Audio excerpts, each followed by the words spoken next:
പ്രിയമുള്ളവരെ, ഏതാണ്ട് 150 വർഷങ്ങൾക്ക് മുമ്പ് ആറ്റിങ്ങൽ, പോത്തങ്കോട്, ശ്രീകാര്യം വരെയുള്ള പ്രദേശങ്ങളിലെ സാധാരണക്കാരായ സാധാരണ ജനങ്ങളുടെ ഇടയിലേക്ക് മിഷണറിമാരായിട്ടുള്ള വൈദികർ അവിടെ ജീവിതത്തിൻ്റെ അവസ്ഥകളിലേക്ക് വന്ന് വിശ്വാസത്തിൻ്റെ സുവിശേഷ വെളിച്ചം പകർന്നു കൊടുത്ത ഒരു മാതൃ പ്രവർത്തന ഇടവക സമൂഹമാണ് ഇന്ന് ഇവിടെ കാണുന്ന കൊയ്ത്തൂർക്കോണം ഇടവക വിശ്വാസ സമൂഹം.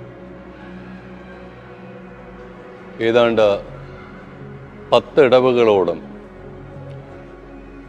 കാര്യവട്ടം, ഞാണ്ടൂർക്കോണം, തുണ്ടത്തിൽ, പോത്തങ്കോട്, മംഗലപുരം തുടങ്ങിയ ഇന്ന് കാണുന്ന 10 ഇടവക സമൂഹങ്ങൾ അതിൻ്റെ മാതൃ ദേവാലയമായി മിഷൻ പ്രവർത്തനങ്ങൾ, കാരുണിക പ്രവർത്തനങ്ങൾ തുടങ്ങിയ ഒരു മാതൃ ഇടവക പ്രദേശമാണ് ഇന്ന് കാണുന്ന ഈ കൊയ്ത്തൂർക്കോണം ദേവാലയം.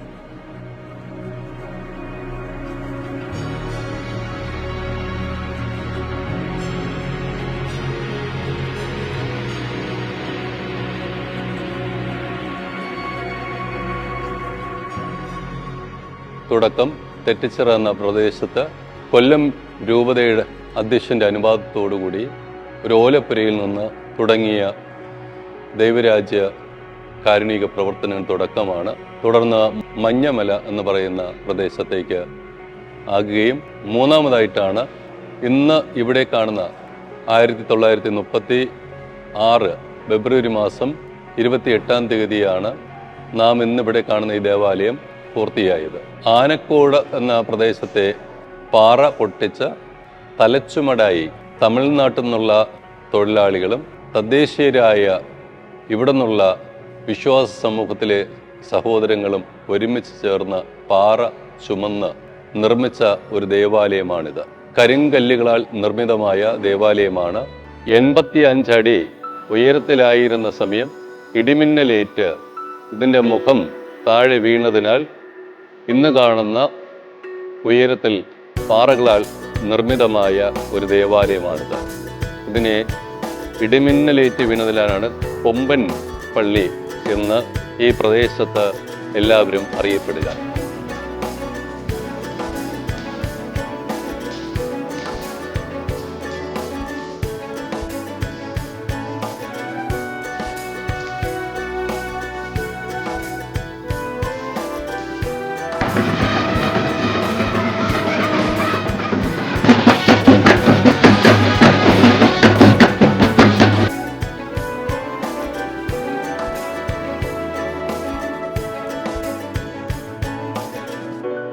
ആയിരത്തി 1966 ജൂലൈ മാസമാണ് ഈ പ്രദേശത്തിൻ്റെ തന്നെ ആദരണീയനായ ബെർണാഡ് പെരേര ബിഷപ്പിൻ്റെ ആഗ്രഹപ്രകാരമാണ് ആരാധനാ സിസ്റ്റേഴ്സ് ആയിട്ടുള്ള റൊസാരിയൻ സിസ്റ്റേഴ്സ് ഇവിടെ വരികയും ഇന്നും അവർ ദിവികാരുണ്യ സന്നിധിയിൽ പ്രാർത്ഥിക്കുക മാത്രമല്ല അനേകം മനുഷ്യരുടെ നിയോഗങ്ങൾക്കായിട്ട് ഒരു ആരാധനാ ദേവാലയമായി അവിടെ അവർ പ്രവർത്തനം നടത്തുകയാണ്.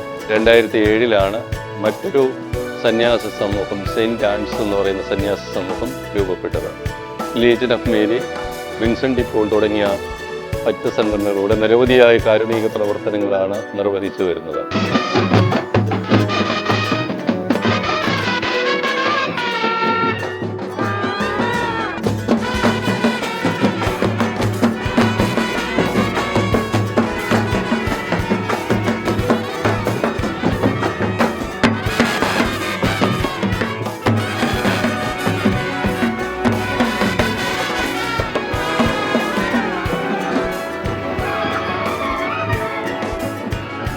ആയിരത്തി 1990-കളോടുകൂടിയാണ് വിവിധ ശുശ്രൂഷകൾക്ക് ഊന്നൽ നൽകുകയും വിദ്യാഭ്യാസം, സാമൂഹികം, അച്ചബാലനം, കുടുംബം, അൽമായ, യുവജനം വ്യത്യസ്തമായ ശുശ്രൂഷകൾക്ക് ഊന്നൽ നൽകുകയും Vincent de Paul, Legion of Mary തുടങ്ങിയ മറ്റ് സംഘടനകളിലൂടെയും ഇടവക ജനസമൂഹത്തിനും ഈ പ്രദേശങ്ങളിലെ ജനങ്ങൾക്കും നിരവധിയായ കാരുണ്യ പ്രവർത്തനങ്ങളിൽ അധിഷ്ഠിതമായ ശുശ്രൂഷകളാണ് ഇവിടെ നിർവഹിച്ചു വരിക.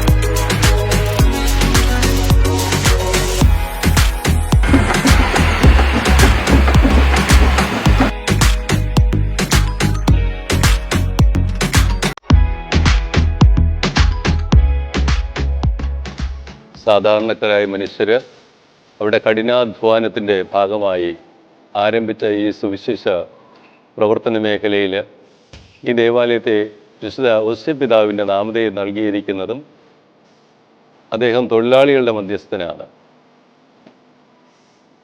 അധ്വാനിക്കുന്ന മനുഷ്യരുടെ വലിയൊരു മാതൃകയായിട്ട് അധ്വാനം ഒരു മനുഷ്യൻ്റെ ആത്മാവിൻ്റെ പ്രകാശനം മാത്രമല്ല, അവൻ്റെ ജീവിത അന്തസ്സ് ഉയർത്തിക്കാണിക്കുന്ന, സാധാരണക്കാരുടെ ജീവിത അന്തസ്സിൻ്റെ ഉയർത്തിക്കാണിക്കാനുള്ള ഒരു മധ്യസ്ഥനോട് ചേർന്നുള്ള ദേവാലയമായിരിക്കാനുള്ള ആഗ്രഹത്തോടു കൂടിയാണ് ഈ പ്രത്യേക മധ്യസ്ഥനായ വിശുദ്ധ ഔസേപ്പിൻ്റെ പേര് ഇവിടുത്തെ ജനസമൂഹം ഈ ദേവാലയത്തിനായി നൽകിയിരിക്കുക.